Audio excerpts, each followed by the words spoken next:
Paix sur vous tous les frères et sœurs, aujourd'hui une nouvelle vidéo sur les mosquées, c'est pas la première que je fais, ça va être un petit peu d'un ordre général. Aujourd'hui on va commencer tout de suite par deux hadiths et on va développer par la suite. Donc dans Bukhari tome 1, hadith numéro 446, Abdullah rapporte ceci: la mosquée durant le vivant de l'envoyé d'Allah était bâtie en tuiles, le toit en branches de palmier et les colonnes aussi étaient des troncs de palmier, et elle resta ainsi sans changement durant la période d'Abu Bakr. Omar l'a agrandie et l'a reconstruit comme elle était au temps de l'envoyé d'Allah, en utilisant des tuiles cuites et des branches de palmier et en refaisant ses colonnes en bois. Puis Osman l'a modifiée en y ajoutant beaucoup de changements, et il éleva ses murs en utilisant des pierres taillées et de la chaux, et il fit les colonnes en pierre taillée. Quant au plafond, il le fit en bois de teck. Donc on va voir quelque chose, c'est intéressant. Donc tu vois aussi, même si c'est l'histoire officielle bien entendu, que admettons que ça soit vrai, bah voilà, il y a une certaine humilité dans la construction de cette dite mosquée. Le passage juste au-dessus, comme tu le vois ici, tu vas voir. Abu Saïd dit: le toit de la mosquée était en branches de palmier. En donnant l'ordre de reconstruire la mosquée, Omar dit: fais cette construction de manière à ce qu'elle protège les gens de la pluie, mais garde-toi de la peindre en rouge ou en jaune, cela laisserait les gens distraits pendant la prière. Et Anas dit: ils se disputeront les uns avec les autres de la beauté de leur mosquée et ne les fréquenteront que rarement. Et Ibn Abbas dit: certainement vous les remplirez d'ornementation à la manière des juifs et des chrétiens. Donc tu vois, ça c'est le texte qui doit aussi te faire réfléchir par rapport à ce que tu peux voir dans le quotidien. Donc on a vu Abu Bakr, Omar et Osman, donc dans l'ordre chronologique selon l'histoire officielle des califes. Et justement, tu vas voir un hadith qui est cité sans cesse, par exemple pour les collectes, etc., les cagnottes.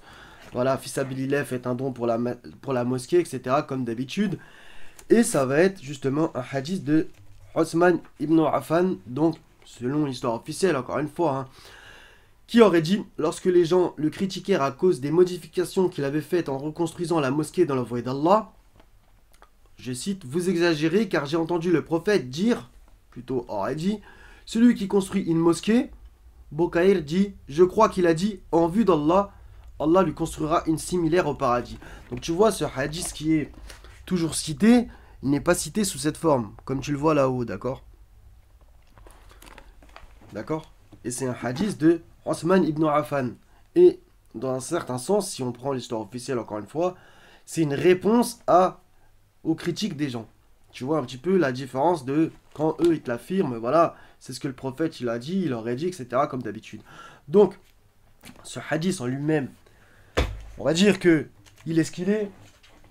Voilà, bon, bien entendu, j'ai ma vision là-dessus. Maintenant, le problème, et si je pense qu'il y en a, ils vont être honnêtes là-dessus, il est utilisé à outrance, d'accord, pour que les gens sortent un billet, etc. Et donc, comme d'habitude, sur le dos du prophète, voilà, ils arrivent à récolter beaucoup de thunes, etc. Et c'est ça c'est vraiment négatif. Après, est-ce que Dieu peut récompenser les gens parce qu'ils font une aumône pour une prétendue mosquée ou une mosquée? Ça, c'est le Seigneur qui s'en charge, d'accord? Voilà. Maintenant, voilà, utiliser la crédulité des gens et leur croyance envers ces hadiths pour justement qu'ils sortent la thune, voilà, ça, je trouve ça vraiment négatif. Et c'est de la manipulation à des fins pécuniaires dans un sens, voilà, pour que les constructions avancent, etc., etc. Donc c'est aussi une forme au passage, puisqu'il y a cette notion de celui qui construit une mosquée pour Allah, Allah lui construira une maison, là il y a écrit une similaire, dans le paradis. Il y a aussi cette notion de vendre le paradis, encore une fois, comme je l'ai déjà dénoncé, de la part des marchands du temple. Ok? Tu donnes de la thune et Dieu te rendra dans un sens. Voilà, donc ça aussi, il faut le dénoncer, cette espèce de projet, limite comme un peu un projet immobilier, des promoteurs, voilà, ils te disent, tu donnes et tu auras une baraque. C'est un petit peu le truc. Même si le Seigneur, il fait ce qu'il veut, il donne la demeure qu'il veut au paradis, etc. Il ne faut pas dire non plus que ça n'existe pas, les jardins sous lesquels coulent les ruisseaux, etc. Voilà. Donc que les choses soient claires. Maintenant, on va poursuivre tout de suite avec d'autres choses. Donc c'est par rapport à la liste des mosquées en France, donc par rapport à leur nombre, même si ça aussi ça a l'air compliqué de savoir exactement. Le ministère de l'Intérieur dénombre en 2014 2368 lieux de culte musulmans. Après, un autre décompte en 2015 faisait état d'environ 2200. En 2022, il y en aurait plus de 2600, mais ce chiffre est à prendre à précaution. J'ai envie de te dire, on sait pas trop, d'accord. Maintenant, comme je l'ai dit dans plusieurs vidéos, voilà, c'est vrai que ça augmente quand même drastiquement et d'une manière euh, très très rapide sur le territoire français le nombre de mosquées. Et tu peux même aller dans l'Europe entière. Donc ça, c'est une vidéo que j'ai déjà fait, c'est par rapport au nom des mosquées. Donc ça aussi, c'est très intéressant. Donc comme tu le vois ici sur cette page, je sais, c'est wiki, il y a des problèmes, etc. Même au niveau de la... Comment ça s'appelle? De la mise à jour aussi, il y a des problèmes. Maintenant, il y a une liste faramineuse en fait. Ça s'arrête jamais en fait. Regarde, le truc commence à défiler à fond. Donc par exemple, rien que dans l'un, donc mosquée SLM, mosquée turque, mosquée de Bélé, mosquée Dar el-Qur'an, mosquée El-Muhsinin, mosquée El-Taqwa, mosquée turque, etc., etc. Donc tu fais un petit peu le truc sur la... Tu défiles sur la page, tu verras que il y a très peu de mosquées où il y a par exemple un nom divin, un attribut. Ok? Même si là, pour le coup, Dar el-Qur'an, donc la maison du Coran, mosquée Es-Salam, mosquée de la paix, bref. Mais il y a aussi pas mal de mosquées, on va dire, communautaristes. Par exemple, mosquée turque, etc. T'en vois beaucoup, beaucoup, beaucoup. D'accord? Mosquée turque de Soissons, mosquée turque de Saint-Quentin, mosquée En-Nour, donc la lumière, mosquée Ar-Rahma, donc la miséricorde. Donc, il y a des noms, ça va. Il y a des noms, pour moi, perso, je trouve ça pas terrible. Ok? Puisque j'estime que quand tu construis un temple pour la face du Seigneur, l'essentiel c'est déjà de ne pas mettre un nom humain dedans, même si justement c'est fait aussi par rapport aux églises, etc. Personnellement, je trouve ça pas bon. Par contre, quand tu mets un nom de la tribu du Seigneur, personnellement, je trouve que ça valide mieux dans la forme cela, d'accord. Donc perso, ça j'avais envie de le rappeler encore une fois. Tu vois, mosquée Tawhid, mosquée turque, mosquée Es-Salam, mosquée An-Nour. Il y a des noms qui, pour moi, sont validés. D'autres, j'estime que c'est assez négatif. Mosquée Abou Bakr 2, 3, etc. D'accord? Voilà. Ça, il fallait en parler aussi. Donc, par exemple, comme je te l'ai dit dans la vidéo d'hier, voilà. Dalil Boubacar, il estime que il y a beaucoup de salles de prière, de mosquées inachevées, il y a beaucoup de mosquées qui ne sont pas construites. Je pense qu'il faut le double de mosquées. D'accord? Donc quand on voit qu'il y en a plus ou moins 2000, entre 2000 et 2500, voire 3000, on ne sait pas trop. Si lui, il en veut entre 4 et 5000, grosso modo, là, pour le coup, ça va faire beaucoup. Quand tu vois, justement, tu peux aller sur des sites où ça les localise, les mosquées, tu vas voir que la France, vue de haut, il y a des endroits, par exemple, la région parisienne, c'est monstrueux, il y en a partout. Ok? Même là, par exemple, tu peux te faire un petit truc. Rien que, par exemple, dans l'Essonne, tu peux regarder. Hein. Regarde, rien qu'à Corbeil, par exemple, il y en a deux. À Étampes, il y en a deux. Brétigny, Longjumeau, Massy, les Ulysses, Vigneux, etc. À Antony, par exemple, tu en as deux. À Bagneux, pareil.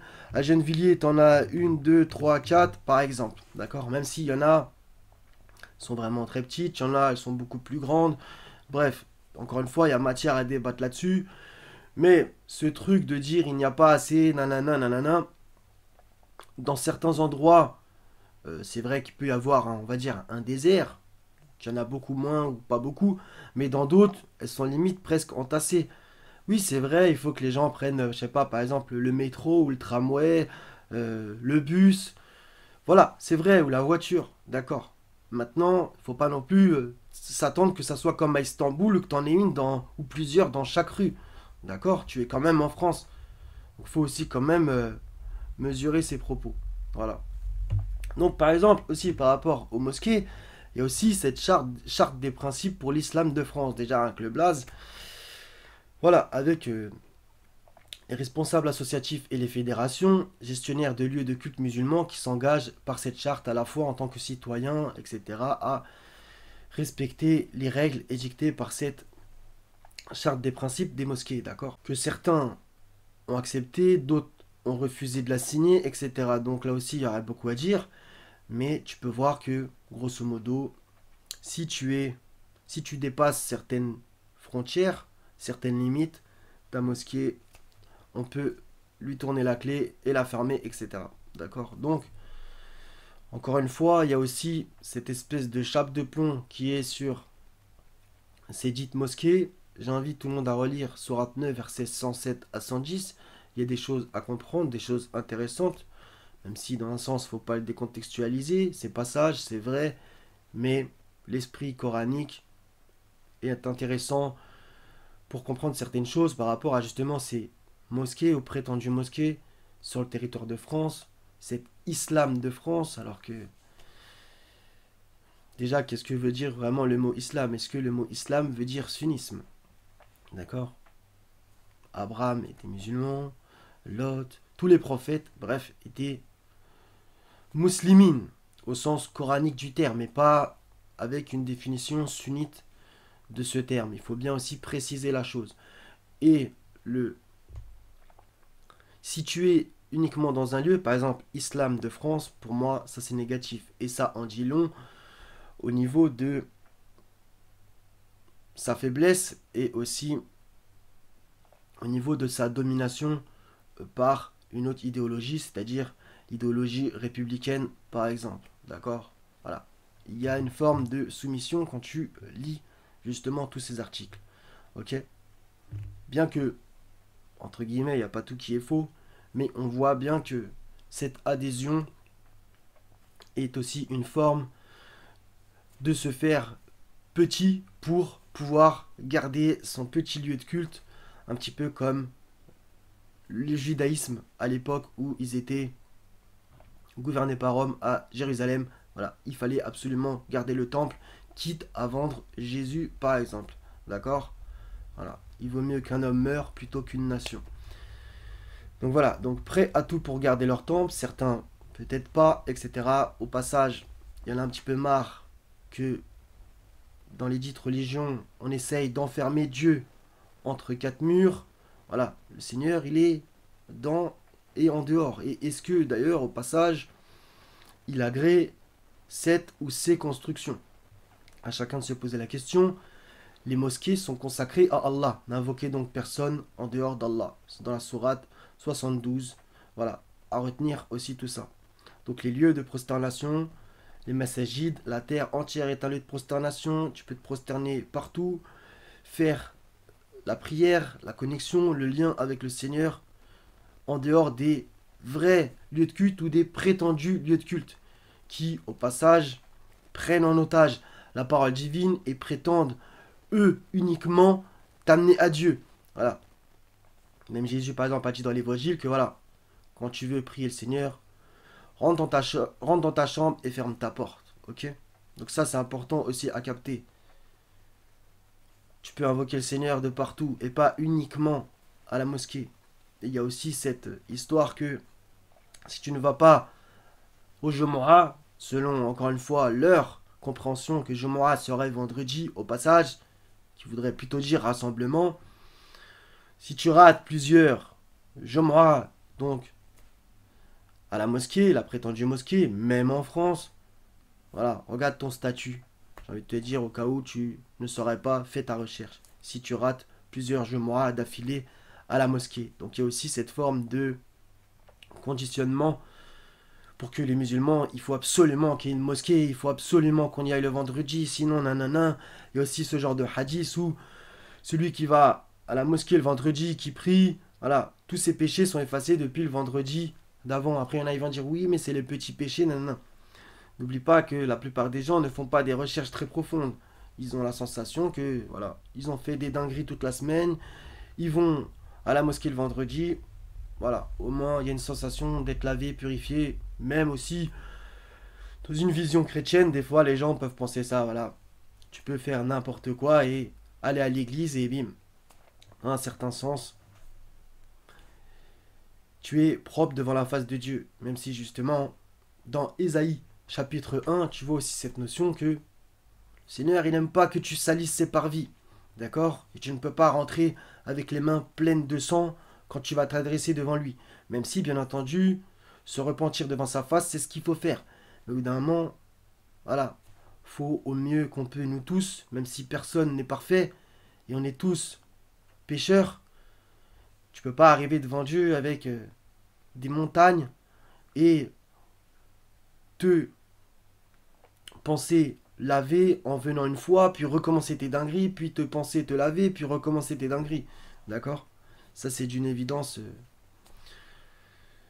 Voilà. Donc ça aussi, il fallait que j'en parle. Ce qu'on attribue à son prophète au passage, de dire que voilà, celui qui construit une mosquée, lui aussi il aura une maison dans le paradis, et qu'au final, ces mosquées ne parlent pas de la parole de Dieu, parlent justement de la tradition, préfèrent la tradition à la parole de Dieu. Est-ce que ça c'est valide à ses yeux? D'accord? Ça, il faut aussi bien s'en rendre compte. Est-ce que quand tu vas là-bas, on n'endort pas les foules? Oui, attention, voilà, fils Abilillah fait un don pour la mosquée, attention, le prophète, quand il y avait un chat, et nanana, tu vois, des histoires à dormir debout, des histoires pour les enfants, et rien de réellement poignant, ou au passage, par rapport à ce qui se passe dans la situation actuelle, pas un mot. Et ça, c'est d'une gravité sans borne. Ok? Voilà. Et au passage, c'est le Seigneur qui détient les clés des cieux et de la terre. Alors imagine de ton lieu de culte. Voilà. Et j'invite tout le monde à réfléchir aussi par rapport à justement quand c'était la dictature de la tic-tic, on s'est compris. Là voilà, il n'y a pas eu un mot. Il y a même des mosquées qui ont dit que voilà, qu'il fallait un QR code pour rentrer et qu'il fallait faire comme ça et que tu n'avais pas le droit de ramener le Coran en papier, il valait mieux le lire sur ton téléphone, le fait de s'éloigner, etc., etc. Contradictoire avec la propre sunna qui dit que justement, voilà, faut serrer les rangs, sinon, si les rangs ne sont pas serrés pendant la prière, c'est le diable qui passe entre les gens, d'accord? Donc ça aussi, entre ces contradictions, ces compromissions, pour simplement garder un temple réellement ou prétendument pour la face du Seigneur, voilà, le Seigneur, il a besoin de rien ni de personne. C'est ça qu'il faut bien se dire. Et l'exemple du temple de Jérusalem est parlant, il a été détruit 2 fois. Le Seigneur n'a besoin de rien ni de personne. Et comme a dit Salomon, prends garde à tes pieds quand tu rentres dans la maison de Dieu. Ça, c'est un verset dans l'Ecclésiaste. Donc j'invite tout le monde à réfléchir sur ces questions. Ça a été un petit peu freestyle, j'avais envie de te parler un peu de tout. On pourrait parler aussi de toutes ces magouilles qu'il y a pu avoir, des gens qui se sont même fait sanctionner par la justice pour justement, voilà, des dons qui sont faits, des cagnottes qui sont pas vraiment visibles par les gens qui des fois profitent de la crédulité, qui se mettent de l'argent plein les fouilles. C'est pas tout le monde, il y a des gens, voilà, ils veulent vraiment faire pour le Seigneur. Je ne me permettrai pas de dire que toutes les mosquées, tous les imams ou tous les récolteurs sont comme ça. Ça, c'est entre les mains du Seigneur, voilà. Donc voilà, il y a énormément de problèmes.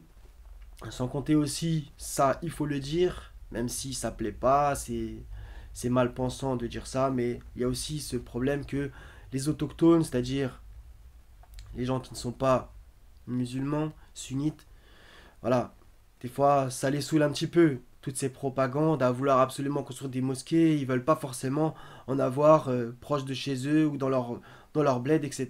Et il faut le comprendre, voilà, il faut le comprendre. Autant que il y a des églises qui ne sont pas construisables de partout dans le monde. Comprendra celui qui pourra. Ou des temples bouddhistes ou autres. Voilà.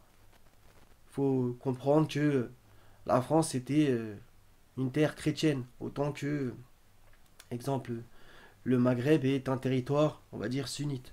D'accord? Dans la forme et majoritairement dans la croyance par les gens là-bas. Donc, tu ne peux pas forcément construire 500 temples bouddhistes à Alger. Voilà, ça va de soi. Ok? Je pourrais parler aussi du coût des mosquées. Alors là, ça dépasse l'entendement. Donc, par exemple, cet article, ça c'est à propos de la mosquée de Créteil. Donc, ça date d'il y a très longtemps. Ça date de 2006, l'article, je crois. La municipalité et le conseil général ont soutenu le projet autant que le permet la loi de 1905 qui interdit toute subvention publique des cultes. Le second a vendu à la ville pour 1 € symbolique le terrain situé en plein centre au bord d'un lac. Donc la ville l'a ensuite mis à la disposition des musulmans sous forme de bail amphithéotique d'une durée de 99 ans et compte le paiement d'une redevance annuelle de 15 000 euros. Au total, le projet a coûté 4 millions d'euros. La partie cultuelle a été exclusivement financée par les musulmans. 1,8 million d'euros a été collecté sans un sou venant de l'étranger. Il le précise parce que des fois, c'est pas le cas. Pour la partie culturelle, la municipalité a apporté une double contribution sous forme d'une subvention d'équipement de 1 million et d'une garantie d'emprunt avec le département de 1,5 million. D'accord? Il y a aussi des choses à comprendre dans ce genre d'article, même si allez savoir si c'est totalement la vérité. D'accord? Mais cette histoire de donner les terrains pour 1 euro symbolique, bien sûr que ça existe. Ok? Voilà les frérots, les sœurs, soyez tous bénis en paix. À la prochaine si Dieu veut. Selem.